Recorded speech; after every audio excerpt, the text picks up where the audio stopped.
Hi families, welcome to today's Parent Corner video. My name is Cassandra Wilson and I'm the Senior Associate Director of Programs at the Kinney Center for Autism Education and Support. Today's topic is going to be about food selectivity. It's important to note that food selectivity is a very broad topic and can vary greatly from one child to another. If you're interested in designing a more fine-tuned approach to this, please consult with your treatment team and care providers involved with your child. However, if you'd like more information navigating this process, my information will be listed below. Please do not hesitate to reach out. So let's get started. So this video is just going to provide a brief overview of the topic and include introduction and prevalence of food selectivity, different underlying medical concerns that may be related to this, identifying and selecting goals, ABA interventions for improvement, and ways to make mealtime more manageable and fun. So first, what is food selectivity? Food selectivity is commonly referred to as picky or selective eating and refers to the consumption of a limited range of foods. Aversions to other foods may be based off of taste, texture, smell, color, temperature, etc. For many parents, this creates an extreme area of stress and concern as health, shopping, dinner outings, and meal times are impacted. Food selectivity can also be related to significant meltdowns, especially around dinner time, and varying behavioral demonstrations. So again, this varies from one family to another and one child to another. Some families may also see it presented as a child that may only eat a particular type of food from a specific restaurant. So again, it just varies according to your child. And programming surrounding this is going to look a lot different for each individual, as you may have different goals in mind for targeting the food selectivity. So regarding the prevalence, in neurotypical children, the prevalence of selective eating ranges from roughly 10% to 35% of all children. So families with neurotypical children demonstrating food selectivity, you are not alone. It is something that does come up, and some of these strategies may also help you as well.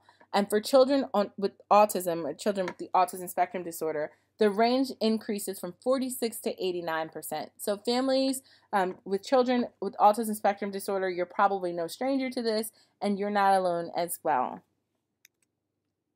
So seeking medical advice. As best practice in applied behavior analysis, it's always recommended to rule out any underlying medical issues.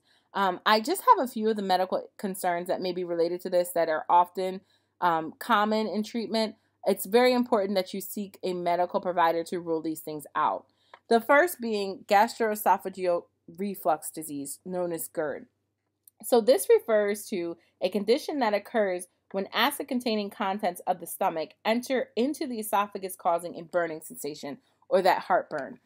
There are different treatments that can help reduce the impact and feeling associated with GERD, but again, that is something that you're going to have to get from a medical provider. So it's very important that you consult if you're seeing your child demonstrate any signs of discomfort surrounding eating certain foods.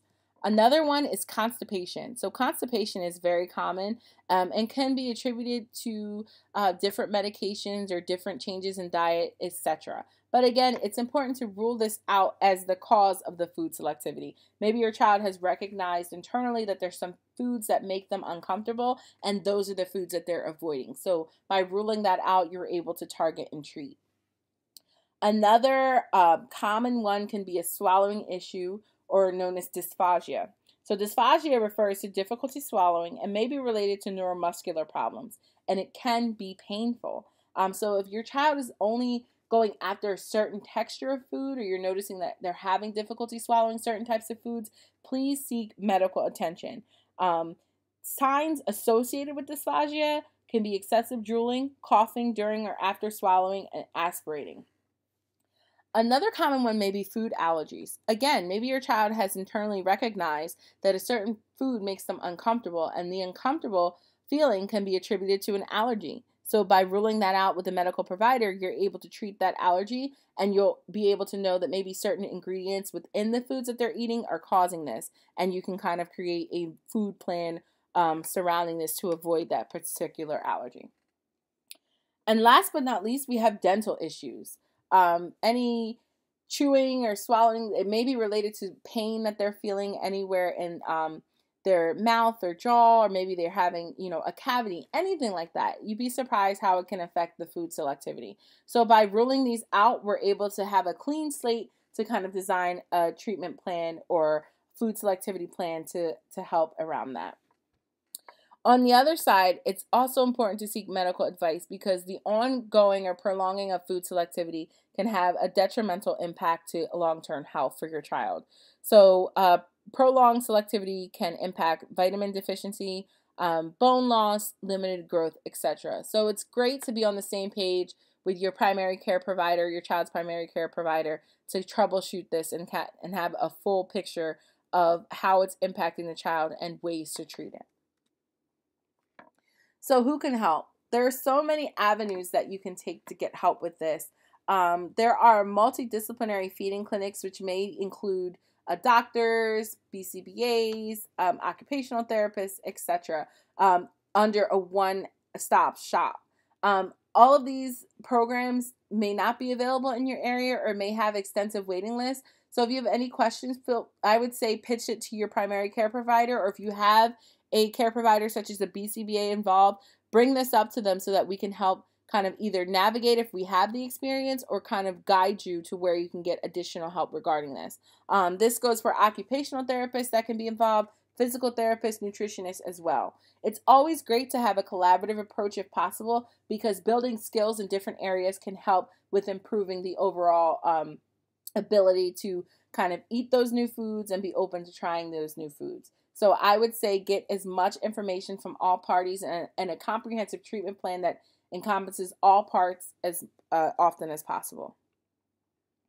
So as the parent, with any of these care providers, you're going to be asked to have a huge part in taking information surrounding this. And this will be part of the assessment phase. So in applied behavior analysis specifically, data is crucial and very important. So the more information you have surrounding variables in the food selectivity, the better. So gather a log or information surrounding the following. The environment. What setting does the child eat in? Are they eating at the table or in front of the TV? Things of that nature. Who's sitting with them at the table? Is there a lot of noise? What's going on in the world around them? Look at their preferred foods. Write them down. Write down the color, shape, texture, etc. Look at the duration of meal times. Look at how long they're sitting at the table. How long are they expected to eat? What time is dinner every day? Also look at the amount of time between snack and dinner or breakfast and lunch, etc. Look at those time in between meals. Look at how much they're drinking throughout the day. What are they drinking? Have you noticed that maybe on days that they drink a lot more juice, they're less likely to want to try new foods or avoiding those fruits and vegetables? Are they drinking a lot of water before the meal? Maybe they have a fuller stomach and they're not as open to sitting at that table or eating and ingesting that dinner time. Look at all of those things. Look at how the food is presented. Do you typically present it on a plate, in a bowl, etc.? Maybe they've grown an attraction to a specific way that the food is presented, and any variation from that makes them less likely to try the new food. Look at the sauces and the spices. For a lot of families, this may look at adding ketchup to everything. Maybe there's a certain taste or texture or spice. Look at how those are incorporated in their meals. Look at the brand. Maybe the brands that they prefer have a certain ingredient or lack of ingredient that may be attributed to an allergy. But again, you're not going to be able to figure out that information until you have a solid list where you can troubleshoot and look at the areas that are connected. Look at the snack times, colors, textures, as I mentioned. All of this can be a little bit overwhelming and look extensive, but having this information in the beginning can provide a solid foundation and direction of where to start.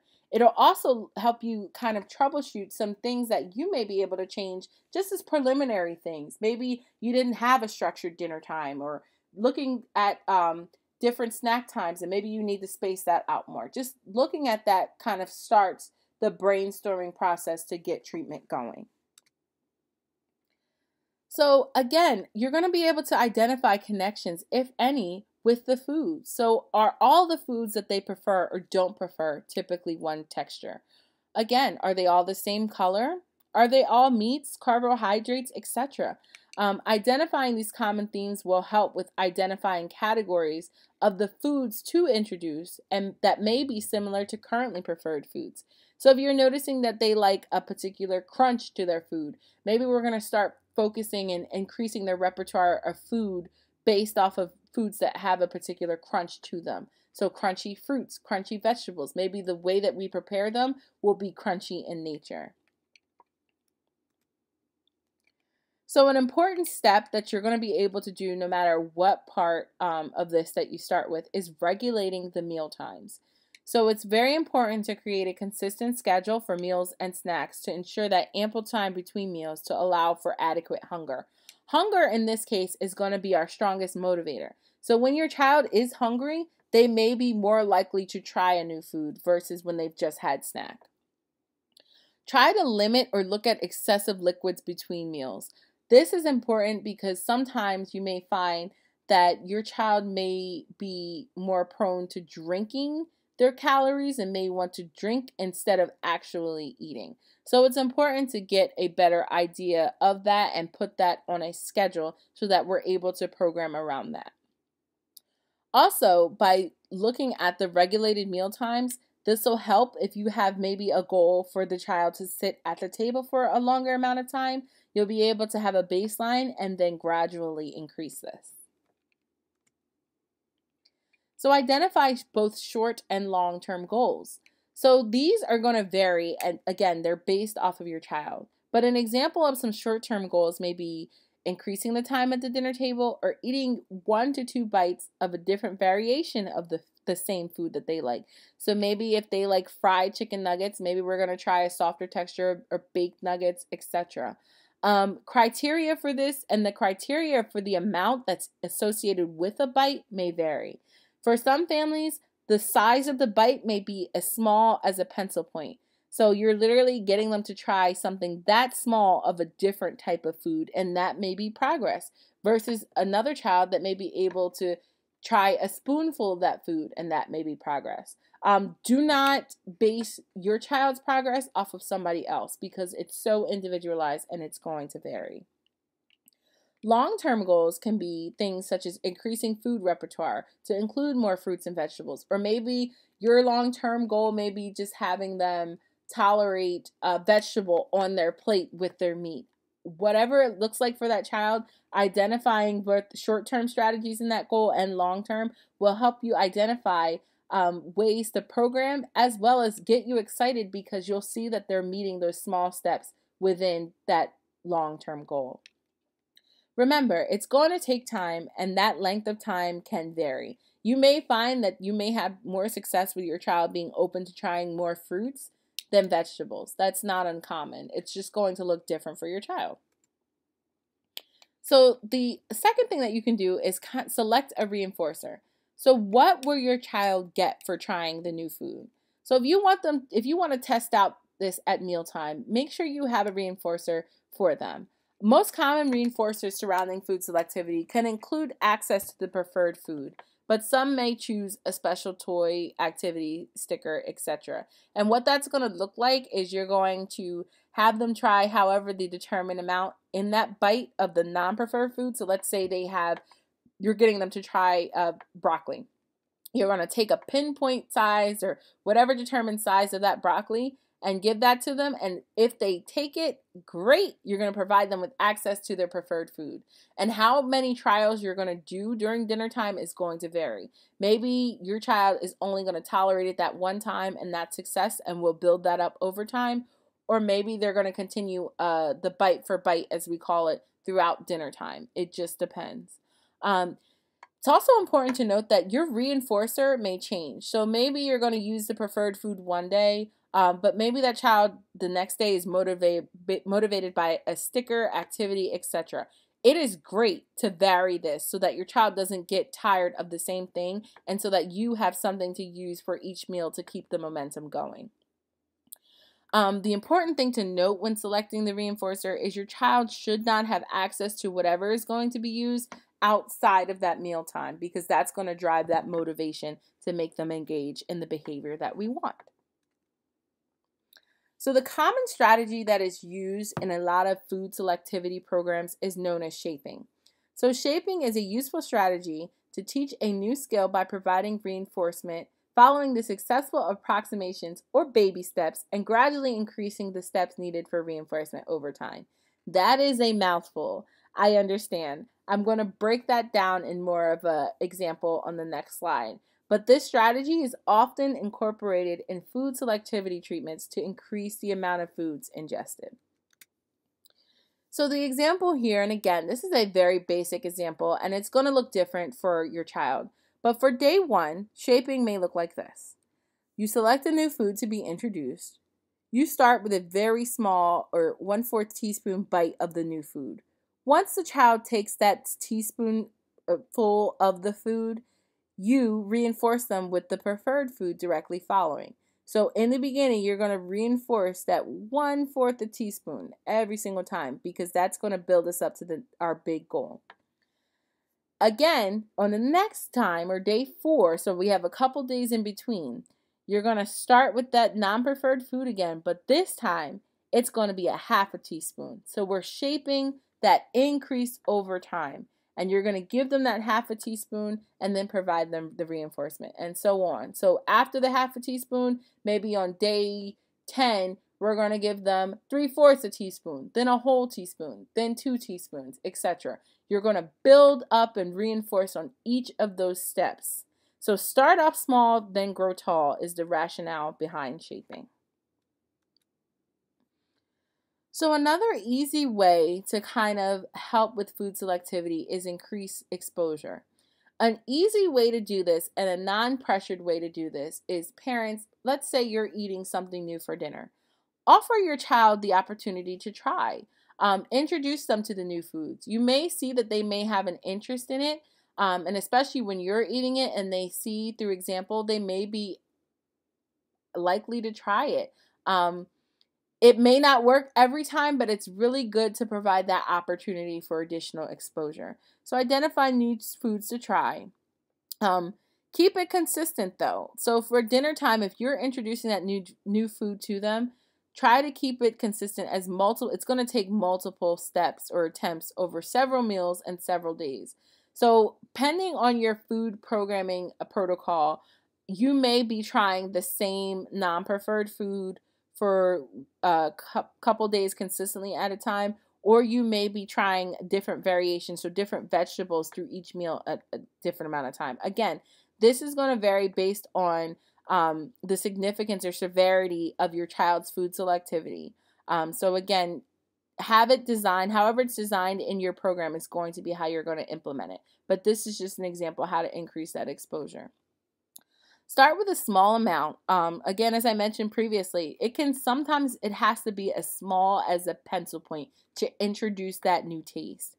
And then you're going to have over a set number of trials. So maybe over 9 trials, they've successfully taken that small pencil point amount. Then we're going to move on to the next step. So if the criteria is met, we're going to increase the size. And the size that you start with, again, is going to depend on your child. So don't try to start off with a huge amount. Start off as small as you can that your child is going to be able to tolerate. Make the mealtime fun. Food selectivity, as I mentioned in the beginning, it does cause a significant amount of stress.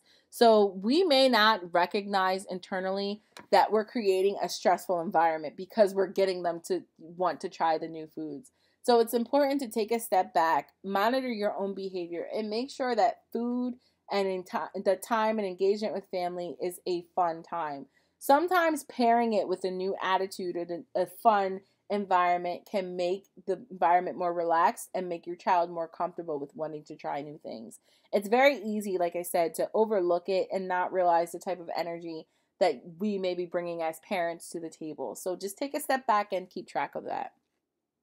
Pair mealtime with fun interactions. So be positive.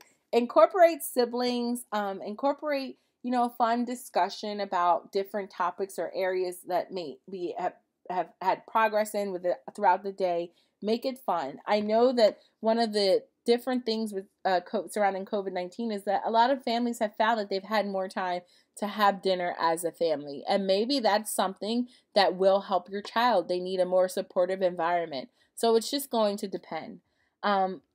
Again, the definition of what's successful is going to vary. So please celebrate progress, no matter how big or how small. And try maybe getting your child involved with meal prep. They may be more likely to eat a food that they helped prepare. So help provide some variations in dinner time by getting them involved.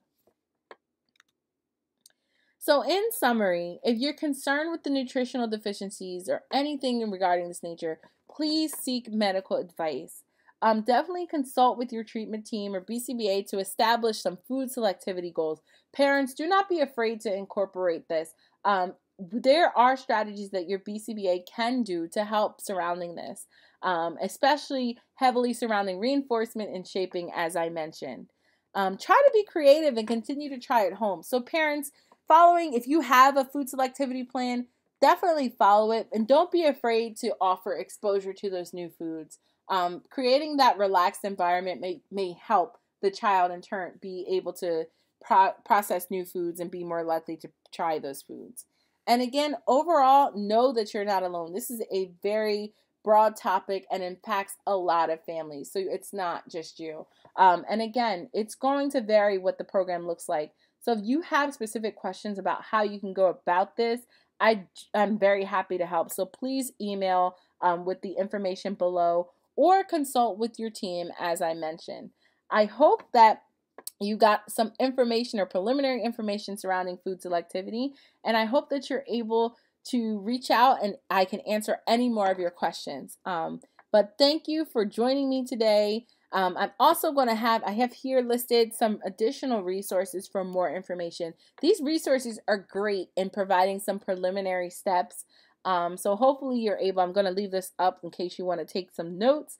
But again, if you want more information surrounding this topic, please reach out to us at Kinney. All right.